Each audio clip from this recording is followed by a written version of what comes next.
চিকিৎসার জন্য medical college সহ একটা হসপিটাল দেওয়ার জন্য, আর যুবক যুবতীদের জন্য ট্রেনিং এর ব্যবস্থা করে তারা যেন ট্রেনিং এর পরে বিদেশে যেতে পারে, তাহলে আমাদের দেশে প্রচুর অর্থ আসবে এবং আমাদের সম্মানও ভালো থাকবে।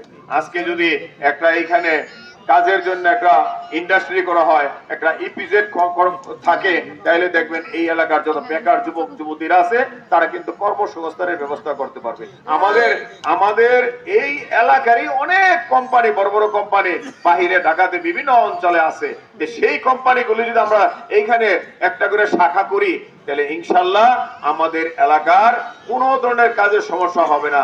আপনারা শুনছেন যে আমার কোম্পানিতে প্রায় 30-35 হাজার লোক আছে, আমি হয়তো 5,000 লোকের কর্মসংস্থানের ব্যবস্থা করতে পারছি।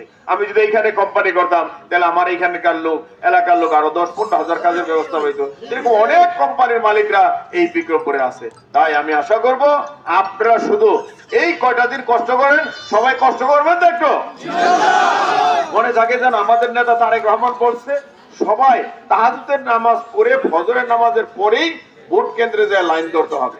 এইবারের ভোট দিতে হবে সকালে সকালে, এবং ভোট দেওয়ার পরে কিন্তু রোজা রাখতে হবে। সবাই বাসায় আসবেন না খাইতেও, একদম ভোট গণনা করে তারপরে জয়ের মালা নিয়ে বাসায় আসতে হবে। কারণ বিগত দিনে শুনছেন না ভোট ডাকাতি হয়েছে, ওই বাক্স নিয়ে গেছে গা, আবার বিভিন্ন সমস্যা হয়েছে, বলা তো যায় না। এইবারও যেন এই ডাকাত পাহারা দেওয়ার জন্য প্রশাসন থাকবে, আপনারাও সবাই চতুর্দিকে থাকবেন। প্রতিটা কেন্দ্রে যদি এই ডাকাত পাহারা দেওয়ার জন্য আপনারা থাকেন, তাহলে ডাকাতরা আর সাহস করবে না।